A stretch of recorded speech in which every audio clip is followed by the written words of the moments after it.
സംസ്ഥാന DGP ആയി റവാഡ ചന്ദ്രശേഖരൻ നിയമിതനാകുന്നു. അദ്ദേഹം അടുത്ത ദിവസങ്ങൾക്കകം തന്നെ കേരളത്തിലേക്ക് എത്തി ചുമതല ഏറ്റെടുക്കും. അനന്തനാണ് വാർത്തയുടെ വിശദാംശങ്ങളുമായി തുടരുന്നത്. അനന്തൻ, വളരെ വേഗത്തിൽ തന്നെ അദ്ദേഹം എത്തും. ഇപ്പോൾ നേരത്തെ ശ്രീ സുഭാഷ് ബാബു ഒക്കെ സൂചിപ്പിച്ചതുപോലെ വളരെ കൃത്യമായി അല്ലെങ്കിൽ നല്ല നിലയിൽ പ്രവർത്തിച്ച് പരിചയമുള്ള ആളാണ്. ഒപ്പം അഡ്വക്കേറ്റ് ജയശങ്കർ സൂചിപ്പിച്ചതുപോലെയുമുണ്ട്. കാരണം ഇവിടുത്തെ രീതികളെ ഒക്കെ കൃത്യമായി തരണം ചെയ്തു പോകാം. DGP എന്നത് ഒരു ചില്ലറ പോസ്റ്റല്ല എന്ന് എല്ലാവർക്കും അറിയാം. രാഷ്ട്രീയ സമ്മർദ്ദങ്ങൾ ഒക്കെ അനുഭവിച്ച് അല്ലെങ്കിൽ അതിനെയൊക്കെ എങ്ങനെ രീതിയിൽ ഡീൽ ചെയ്യണമെന്ന് കൃത്യമായി അറിയേണ്ടതാണ്. എങ്ങനെയാണ് അദ്ദേഹത്തിൻ്റെ ഈ IB അടക്കമുള്ള അദ്ദേഹത്തിൻ്റെ പ്രവൃത്തി പരിചയത്തെക്കുറിച്ച് വളരെ വളരെ മികച്ച അഭിപ്രായങ്ങളും പ്രതികരണങ്ങളുമാണുള്ളത്. അപ്പോൾ ആ നിലയ്ക്ക് ഒരു DGP ആയി വരുമ്പോൾ അദ്ദേഹത്തിൽ നിന്ന് എന്തൊക്കെ പ്രതീക്ഷിക്കുന്നുണ്ട്? പോലീസ് സേനയിലെ മറ്റുദ്യോഗസ്ഥരും സേനാംഗങ്ങളും, കാരണം അവരുടെ ഒരു ആത്മവീര്യം ഒക്കെ കൂടുതൽ ഉയർത്തുന്ന ഒരു നിലയിലേക്കുള്ള ഒരാൾ കൂടിയാണല്ലോ വരുന്നത്. ദിവിഷ്, സമീപകാലത്തൊന്നും സംസ്ഥാന പോലീസ് മേധാവി സ്ഥാനത്തേക്ക് ഇത്രയേറെ ചരടുവലികളും അതല്ലെങ്കിൽ ഇത്ര വലിയ ചർച്ചകളും ഉണ്ടായിട്ടില്ല. നമുക്കറിയാം, ലോക്നാഥ് ബെഹ്റ സ്ഥാനമൊഴിയുമ്പോൾ ദീർഘകാലം അദ്ദേഹമാണ് സംസ്ഥാന പോലീസ് മേധാവിയായത്.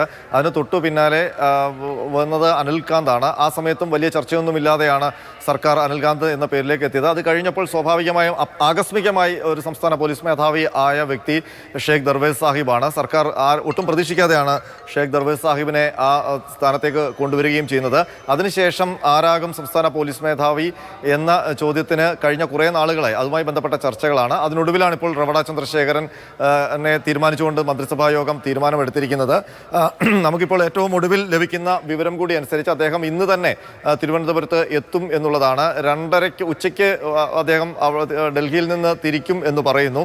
വൈകുന്നേരത്തോടെ തിരുവനന്തപുരത്ത് എത്തുന്ന രീതിയിൽ അദ്ദേഹം യാത്ര ക്രമീകരിച്ചിട്ടുണ്ട് എന്നാണ് നമുക്കിപ്പോൾ അറിയാൻ കഴിയുന്നത്. ഏതായാലും റവാഡ ചന്ദ്രശേഖരൻ വരുമ്പോൾ സംസ്ഥാന പോലീസ് ഒട്ടാകെ വലിയ പ്രതീക്ഷയോടാണ് കാത്തിരിക്കുന്നത്. കാരണം ഒട്ടേറെ കേന്ദ്ര ഇന്റലിജൻസ് ബ്യൂറോയെ നയിച്ചുകൊണ്ടുള്ള വലിയ അനുഭവ സമ്പത്തുമായിട്ടാണ് അദ്ദേഹം സംസ്ഥാന പോലീസിന്റെ തലപ്പത്തേക്ക് വരുന്നത്. നേരത്തെ സുഭാഷ് ബാബു സൂചിപ്പിച്ചതുപോലെ അദ്ദേഹത്തിന് ഇവിടെ അധികം ബന്ധങ്ങൾ കുറവാണ്. അതുകൊണ്ട് തന്നെ നേരത്തെ പറഞ്ഞതുപോലെ മുഖം നോക്കാതെ ഈ അദ്ദേഹത്തിന്റെ ചുമതല നിർവഹിക്കാൻ കഴിയും എന്നുള്ള ഒരു പ്രതീക്ഷ പൊതുവെ പോലീസിൽ ഉള്ളവർക്കുണ്ട്.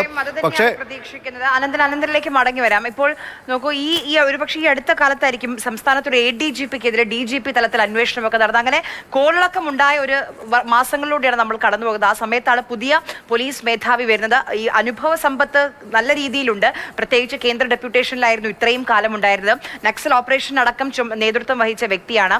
കാര്യക്ഷമതയെക്കുറിച്ച് സംസാരിക്കുന്ന ആളുകളൊക്കെ പറഞ്ഞുകൊണ്ടിരിക്കുന്നുണ്ട്.